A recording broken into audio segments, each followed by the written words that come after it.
Mais tu nous avais dit au début que cette chanson n'était pas prévue. La bande originale a tout d'abord été confiée à Stephen Schwartz, un compositeur connu dans le milieu des comédies musicales. Mais à cette période, Disney se trouve en pleine guerre de succession. Frank Wells, directeur général de la Walt Disney Company, meurt dans un accident d'hélicoptère. Deux prétendants à sa succession, Michael Eisner et Jeffrey Katzenberg. Vexé de ne pas avoir été choisi, Katzenberg quitte Disney pour contribuer à la création de DreamWorks. La nouvelle firme se lance dans l'animation d'un premier film, Le Prince d'Égypte, qui doit sortir en même temps que Mulan. Stephen Schwartz, qui avait commencé à écrire les premières notes pour le projet Mulan, est alors débauché par Katzenberg pour la musique du Prince d'Égypte. Disney appréciera peu son statut d'agent double et congédie le compositeur et avec lui les premières compositions.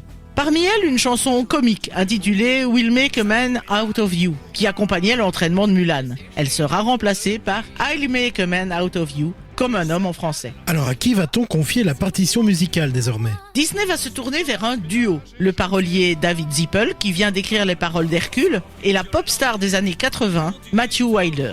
Ce choix a semblé étrange, puisqu'on n'avait plus beaucoup entendu parler de ce chanteur depuis son succès Break My Stride. Mais l'équipe Disney l'avait repéré pendant un festival de théâtre canadien et il semblait prometteur. Quand le duo se met au travail, ni l'un ni l'autre n'a la moindre expérience avec la musique chinoise. Ils ont d'abord commencé par rechercher des cadences militaires asiatiques pour écrire I'll Make a Man Out of You. Oui, enfin cadence militaire pour un passage qui l'est peu. Effectivement, comme un homme est interprété par Chang pendant une série de séquences qui nous montrent l'entraînement de jeunes soldats, tous plus inexpérimentés les uns que les autres, ce qui ne manque pas de donner lieu à nombre de moments cocasses.